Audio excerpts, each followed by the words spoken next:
Good afternoon, my friends. It is a special Tuesday, 1:30 in the afternoon edition of In the Cup with Draft for Upside. We are talking the Sony Open with my friends Brewery Mark and Adam White. How are you guys? Good. Fantastic. How about you? You had a good weekend, Danger. Oh, man. Did I have a good weekend? I did. This is true. I have an anonymous backer, so I've been playing a couple of higher stakes games, and we took care of business this weekend, didn't we, Mark? Well, you did. Yeah, I did. Yeah. I think you were up. I think I was down a couple hundred for the weekend, but I did really get Sunday, just not Saturday. Yeah, a buddy of mine who enjoys gambling but doesn't know a whole bunch about DFS has been backing me. And yeah, man, we have both cleared almost $1,000 in the last 2 weeks in profit. So yeah, it is easy. In my mind, it's easier to win at the higher stakes games if you can afford to get into them. In my mind, it's easier to win when it's somebody else's money and you're not sweating it. Anyways, guys, I know we're trying to be brief and quick because we're here in the middle of the day. So, Mark, how about I drink a little of this memory in reverse so I can reverse the memory of my terrible lineups from last weekend and enjoy Danger, this. Before we get going, can I just apologize to you for demanding the Ryan Palmer fade? I'm sorry. Oh, dude. Too cheap. It was gross. Sorry. It was gross. Yeah, even people who had like optimal lineups had the winner in like second place and third place people. If they didn't have Palmer in the lineup, they just didn't win. Yeah. So, yeah, there was no money to be made unless you had Palmer in the lineup because he like 6x'd his salary or something. I failed you. Yeah, because every other player up there was chalk. You had to have him. I hate when the chalk low price guy hits. It just drives me crazy. Right? Yeah. It happens, though. It happens. So, Mark, tell us a little bit about the Sony Open. So we're at Wailea, and we're just hopping to another island, Kauai, I think. And it's your basic Hawaiian coastal course. You're going to have to deal with coastal breezes. It's only a par 70. It's a little over 7,000 yards, 7,044 to be exact. And the big difference between last week and this week on these courses is last week it was a resort course, specifically designed to be easy to hit fairways, easy to hit greens. This one is not. This one last week we had. Almost forgot the graphic. Sorry, Mark. Oh, that's fine. Sony Open in Hawaii. Last week's course. Fairways were hit at a clip of about 75%. If you go back in the history of this course, it averages about 52% fairway hits. And that holds true going down to the greens. So for me personally, Adam, I don't know if you agree with this or not, I am focusing, starting my model builds with fairways and approaches. Because you have to hit the fairways and you need to get on the green on this course, and on average only half the field does that. Yeah, I think it's a good place to start. I always like looking at birdie or better percentage, and then this week, given that there are only 2 par 5s, I was looking at par 4 efficiency because there are more par 4s relative to a week like last week where you had 4 par 5s. So you do have interesting though. If you go back and look, Adam, if you go back and look at actual DK scoring from winners on this course, though, you'll see that the hugest amount of leverage is the people who eagle those par 5s. Mm-hmm. So just because there's 2 par 5s, don't forget about that par 5 scoring, because that's where like some 80% of all of the scoring for those top lineups happened last year. So I know there's only 2, but I just saw that was interesting. And if you go back and look at DK scoring per hole on this course, it's just such an advantage for the guys that can eagle those 5s. Yeah, no doubt. I was looking around a little bit with Fantasy Nationals models, and I was looking at the birdie or better and also eagles gained stats. So I like that as kind of oh my gosh, you know who's really good at eagle? Ryan Palmer. Don't say it.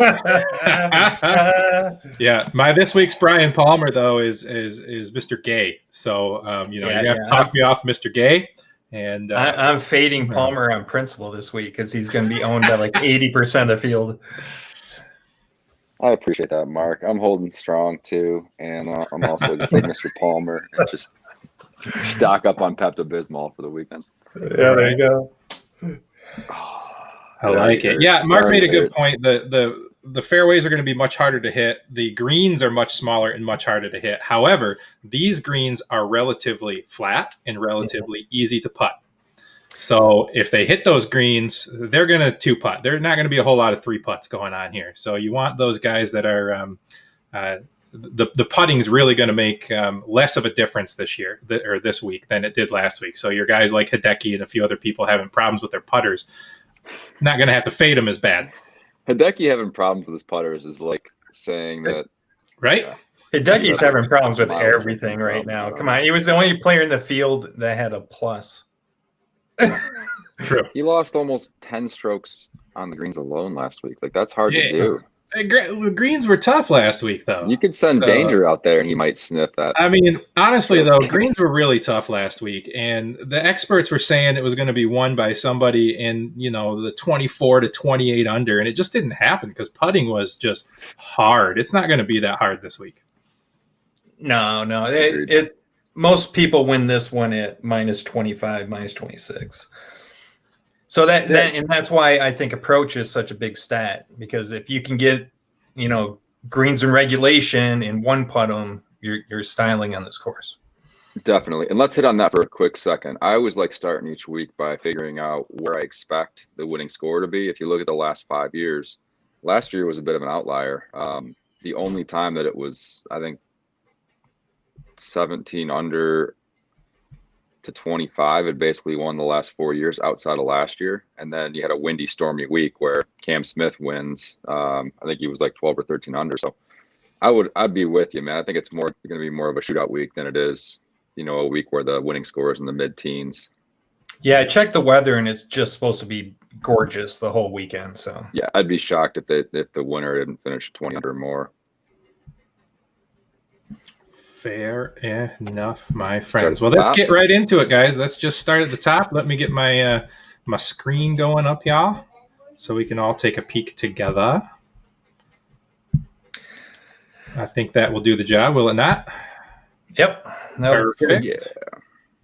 All right. At the top of the leaderboard there, Webb Simpson. We were talking a little bit before you got here, Mark, about Webb and how I just kind of am in love with him, even at that 1,100 price. Chris in our chat earlier today had made mention of when Webb Simpson is 11K or higher, he has finished no worse than like 12th place on the leaderboard, except for 137th. For the last like 10 times he had this biggest salary. Do you take any consideration into that at all, Adam? Yeah, I suppose. I was taking a look at that too before we came on, but it's really hard to. I mean, it's anecdotal, right? Week. It's anecdotal. It is, and the ownership it is anecdotal for sure. But I think when he's in a position like this, where the course fits there, his course history's there, everything just kind of lines up for him. It's hard to completely fade him unless you're only playing tourney lineups. But yeah, if you're gonna play him though, I think you need to go heavier ownership than just the projected.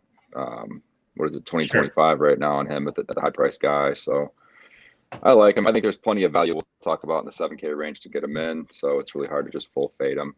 Yeah, I think there's a really good, especially this early in the season when DK pricing can be kind of a guess. It's a really good opportunity to go studs and duds.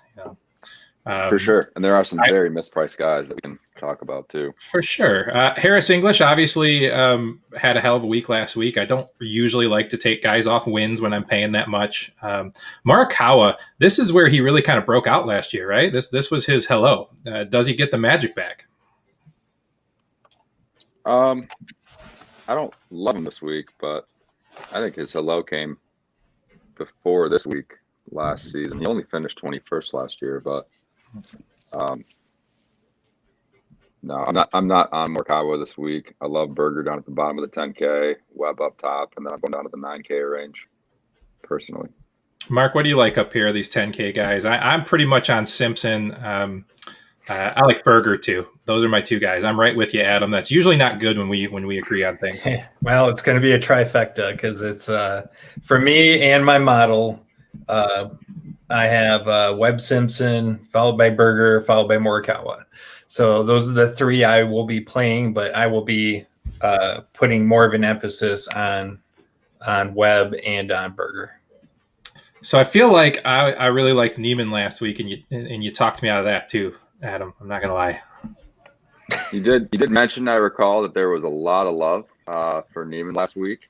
Mm-hmm. And, I think he was the highest owned player last week, so it wasn't a bad idea to fade him from a strategy standpoint.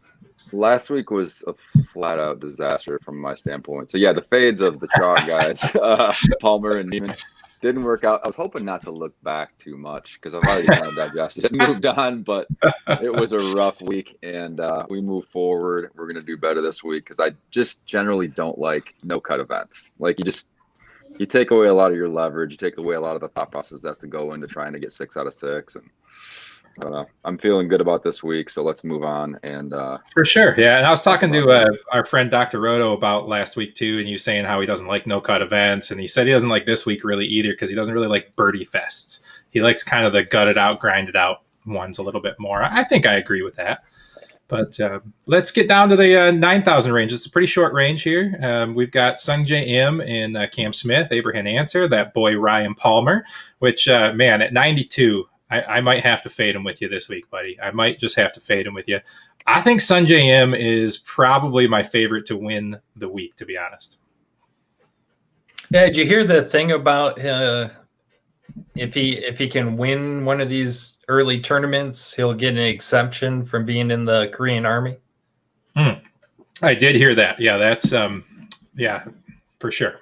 Yeah, so a little extra incentive for him, right? You can look at it that way, but I mean, think about being over an 8-footer to avoid, going into military service if that's not what you want to do, being forced into it. Yeah. It's a little extra pressure too, It is, but I really like him. On the betting card, the odds aren't, as bad as they are as the top guys here. I just like Sum JN a lot. Cam Smith, I think, lines up for this course, but it's just hard for me, and maybe it's just overplaying the last couple of years, Adam, but thinking of Smith as a 9,000 player is tough for me. Is he ready for that? Or am I just imagining things? Do I need to get over that? No, I'm with you. I've kind of been like the thinking his pedigree and his history should lead to him being an elite, like top 10, top 15 player every year. But I'm kind of off that wagon now. I mean, Cam puts up some good finishes here and there, played really well at the Masters. But no, I'm with you. I can't quite digest him at 9,600 when you got a guy like Sung Jae right there at 98, who to me is a lot higher probability guy to finish top 10 in DraftKings scoring. And then if you got a guy like Adam Scott, although I don't love like the motivation factor here, he's still a superior player to Cam Smith, and he's $600 cheaper. So agree. What are your thoughts on Abraham Answer? He kind of pops in my model, but he just never seems to be that guy I even want to put a top 5 bet on. Top 10, sure, but I just never feel that win equity with him. Yeah, I get where you're coming from there, and I like the way this place lines up for him. I do think he's going to make a lot of birdies. He didn't play fantastic. Yeah, I have at least in my model, he's coming in 23rd on off the tee. He's coming in 41st on approach. So at 9,400, I'm probably not going to play him at all. I like Answer a lot as a player, and he is a very good putter. So if he gets opportunities this week, you could definitely see him capitalize on those.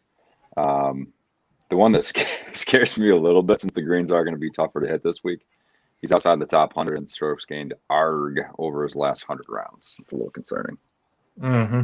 Yeah, I think I'm going to fade Answer. So Sum JM is really my only guy here. I'll probably sprinkle a little Adam Scott in, but not a big fan of this price range. I'm not either. And really, you only have, 5 guys in that price range? It's really condensed considering how big the field is. I think I'm gonna do one of those 20 max, probably the $3 20 max, and I'm probably gonna start a lot of builds in the Sum JN and Burger range. Those are gonna kind of be the bulk of my core three guys. It's probably going to be Berger and Im. And then when we get down into this 8K range, as I'm scrolling through here, Brendan Todd, I think, is my guy this week. I know it's skipping down to the bottom there, but Kisner, another guy who probably makes the cut, makes a good run at top 20. Just no win equity for me. Same with Russell Henley. Billy Ho, I want to see him put it together first. Kuchar, wily veteran, never a bad shot to make the cut. Man, I hate playing Garcia, especially after playing well last week. So it's probably going to be, it's probably going to be Brendan Todd here. Brendan Todd's probably going to be my guy in the 8K range. What do you think, Mark? Actually, my favorite in this range is Henley. And that's he's 10th in fairways gained. He's first in approach and strokes gained approach. Now he's 32nd in birdies gained, but like we said, the par equity on this course. So I think if I'm going to take anybody in this range, it's going to be Henley. Adam?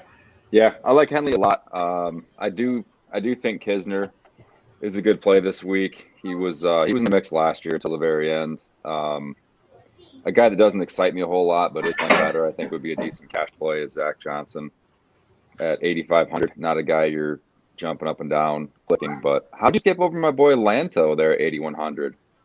Yeah, screw Lanto, man. You gotta I'm never bringing Lanto up again.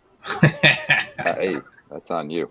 So a couple guys I want to touch at the bottom though, like Charles Howell with his course history, just a very good bet to finish top 25. No, man. Chucky stinks. He's a hard guy to fade if you're looking at cash game viability. And then the guy that I like as a tournament pivot off of him at the same price is EVR, my boy Eric Van Rooyen. I think he's got a very good shot to come over here in time when you talk about like world ranking versus pricing. You know what, man? Like I think EVR is to you like Michael Gallup was to Chris the last 2 years before he blew up this year. You're just going to keep talking about EVR until he actually does it. Dude, the guy's got a sweet beard. He's got a great golf swing, and he wears Grayson gear and like rocks the joggers. He's pushing them. Like what's not to like? Speaking about sweet beard, have you noticed? Look at this thing I got going on here. I thought you were gonna trim that up. No, nah, man, never gonna. I could still be unemployed next Christmas, so I'm going for that emergency mall Santa look. Should I need to have some income next winter? Well, you found this new income at the right time. Right, hopefully. All right, guys, let's keep moving. I'm with you. EVR for me is a GPP pivot. I'm not playing him in cash, but I do like him to differentiate from your mid-range guys. Let's talk about that 7,000 range. Grillo pops in my model. Grillo pops in my model a lot of times. He doesn't finish as well as my models I run usually predict him to run. Leishman is there for me. Kokrak pops up yet again. I actually have quite a lot of these guys in my model. I think Grillo, Leishman, Munoz, Harmon, Kokrak, and Siwoo Kim all pop in my model here. So this is going to be an interesting spot for me. Probably going to mix and match a lot of this upper end of the 7,000s in. What do you think, Mark? Jimmy Furyk, baby. Haha. He fits pretty good. I actually like the chesticle. Fits pretty good. Look at the screen, Mark. Come on, buddy. We're at 79 to 76. Can't even see the guys. Oh, Jesus.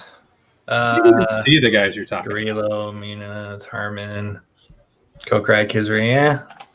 Yeah. Let me see here. Adam, what do you think of the top of the 7K? Grillo always makes me uneasy, but yeah, his ball striking numbers are so good. The course fit's definitely there. If he can just putt like okay, you're looking good. Harmon, I look at a lot like CH3. Really, really good cash play. Not sure I'd be excited to play him in tournaments. I'm not sure where his ownership is. And then a guy that's just underpriced is Sebastian Munoz. Like, how is this guy still 7,800? He's coming off playing last week, so he got a little of the rust off. Like, I think Munoz at 78. He should be in the 8Ks, probably in the middle of those if you're looking at it logically. Mark, did you have any more thoughts of these guys now that I made you refocus? Nope. I'm going to just roll with what Adam said. All right, let's keep going down then. Let's kick it back off with the Kevin Na range, so 7,500 and below. I still like Na here. Mac Hughes, I mean, the putter is just delightful to watch that guy putt. For me, I don't know. Ches sticks out a little bit. Stuart Sink popped up in my model again. Hey, he did really well last week for me. Yeah, he was first round leader? You should have put a bet on that, man. Yeah, I should have. My Thursday was just golden. That was an indicator of things to come when he was first round leader, but because I did not like him last week. What do you think here, Adam? I got a great tourney sleeper for you, who's more of a European tour player, but very, very good on the approach game, and that's Matthew Neesmith. He had a good stretch last year, and I think had some good showings in he did. In the fall. He single-handedly won me the most money in golf last year. I know you love Matthew Neesmith, but he's back. He's probably going to go overlooked again this week. Doesn't play a ton in the States relative to what he does in Europe, so I love him as under the radar guy. Mark, you mentioned the Chesticle earlier. I do like Ches Reavie. The course fit's just so good. Yeah, I love the 7K range in general, man. You got guys like JT Poston. I don't see why he wouldn't be a great fit for this course. Tom Hoagie's had success here in the past. Had a really good finish here a couple years back.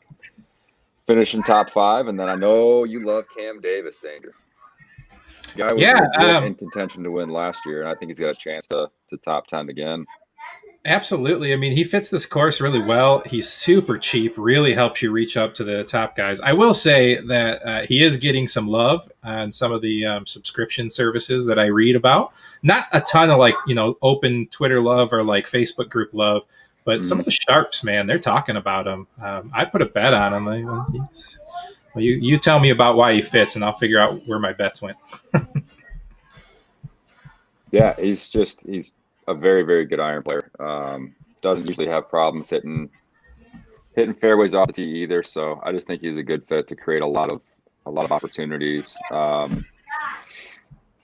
Yeah, he's just a very good ball striker, and his price just makes him too good of a value. I do like Brendan Steele too. Guy was in contention, actually leading right until 18 last year. Course makes a lot of sense for him. I love Steele at 72 or 71, I should say. Where are you at here, Mark? What's your low end 7,000s? I mean, I'm right along with you guys. I like Nesmith. Poston's okay. Furyk pops my model, but I'm not seriously going to play the guy. And I like Cam Davis. Cam Davis is probably the one who I like the best down here. Yeah, I really like it. So Sepp Straka, yeah, man, he had another good day one Sepp as well. He had a big day one last week. Let's see. Let's talk about some deep value. Then we'll talk about a couple of bets I made, and we can move along with our day. How's that sound? Sounds good. I love it. And actually, guys, don't forget to check out Draft for Upside's Facebook page. Check us out at fantasyfootballblueprint.com for our premium content over there for football. It hopefully will be fantasysportsblueprint.com one of these days. But go to our Facebook page, like us at Draft for Upside, and we'll have some quick picks and some other things out before tee off on Thursday morning. So let's get down to this lower range here. A couple of guys that popped on mine, and I'll just go right through this whole range here. Thompson at 6,900 popped up in my model, so I liked him quite a bit. Brian Gay, which you kind of shook your head at me when I said that, popped up very high in my model at 6,700. I'm not ready to trust Luke List this week, and no, man, not ready. I gotta see him play. And let's see if there's anybody else down here. Let me fling through the rest of this. I don't think so. I think that was really the two guys that popped in my model the most as like kind of safer plays, but you always tend to find me a good GPP guy down here. Adam, what do you got? Ooh, 6Ks. It's a big range this week. Good couple guys I like. It's a huge range this week. Couple guys I like at the top of the 6K range. I do like Bo Hogg. Boss Hog has been a guy that's been good to us in the past as a value play.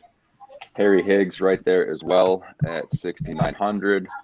I think he's really kind of gotten through his getting his feet wet stage of his career on the PGA Tour, and he's ready to start being a player. I don't love this guy, but if you're looking for a good course fit, like filling out your cash game lineup that started with Webb, I don't hate Ryan Armour. He's a fairways and greens kind of guy. Plotter, probably finished like between 30th and 50th, but should make the cut. Yeah, all you need is these guys to make the cut. I mean, it's great if they pop off and finish in the top 10 or even make a run, but making the cut is really all you need down here. I don't hate Brian Gay if you're looking for a cash play. He's fine. I mean, you shouldn't. He seems like a really nice guy. He's a great putter. Let's see. How about some other guys down here that Richie Wierenski at 6,800 is potentially a fun guy to roster. Yeah, Mark, what do you got down here, buddy? Yeah, I really don't have much. What about Sun Kang? He tends to take a run every now and then. I like Shank at 6.6. Yeah, Kang's all right. All right. I'm all on. I like Adam Shank at 6.6 for sure. Making some notes here. Yep. One guy that's like really, really volatile, could finish top 10, could miss cut by 10, is Tyler McCumber.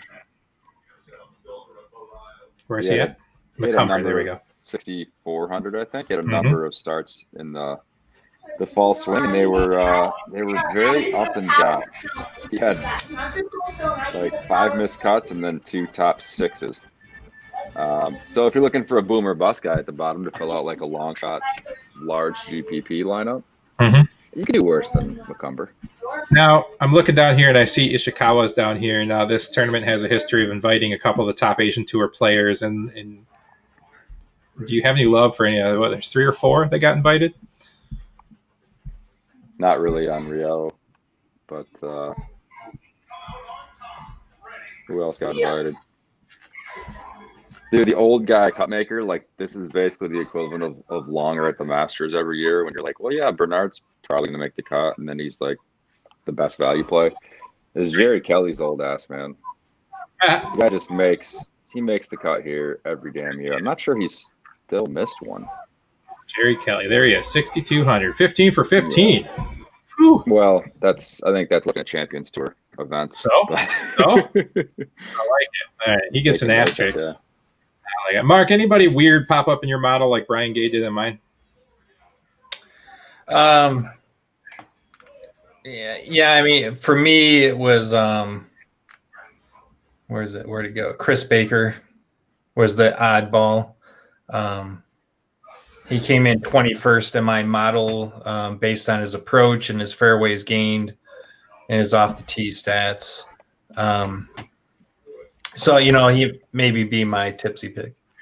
I dig it. Yeah. Well, we know where mine's going to go. You can get real tipsy this week if you want to. All right. Well, let's talk about a couple of bets. Here's the bets that I made. I apparently had some promo money over on a bookie site, so I went ahead and used it. I took a $5 bet on Webb Simpson, 11-1. Okay. I know it's not the greatest odds, but I backed that up with a $5 bet for him to finish top 5. So that will basically a cash play. Will cover me. I bet 28-1 Abraham Answer to win and backed that up with 2.8-1 for him to top 10. I bet Brendan Todd at 45-1 to win and back that up with a 4.5-1 to finish top 10. I bet at 110-1 Cam Davis to win and a 10-1 for him to finish top 10. 10-1 and then let's see, I did a Brian Gay 5.5-1 top 20. So that's where I was at with betting. Adam, do you have any insight for your bets? I'm trying to log in right now so that I can take a look at some odds this week. I have not done that yet. Well, fair enough. I tell you what, though, I know Mark's got to get back to work. I know I've got to get back to work. For sure. So why don't you do me a favor? Shoot me over the bets that you like. I'll put them out on a little graphic and dump them onto Draft for Upside's Facebook page. So if you want to see Adam White's favorite bets of the week, we'll slap it on the Facebook page with a few other top picks. How's that sound? I got them pulled up. I'll shoot them over to you momentarily. I love it. I absolutely love it. And one last thing, if you are still watching, please make sure you work your way over to prizepicks.com. Use promo code Blueprint for a 100% deposit match up to your first $100. That's a real match, my friends. You put $100 in, they give you $100 to play. You can play it all at once. You can pick players from different sports in the same parlays. All you got to do is pick 2, 3, 4, or 5 players. Pick whether they're going to go over or under their projection.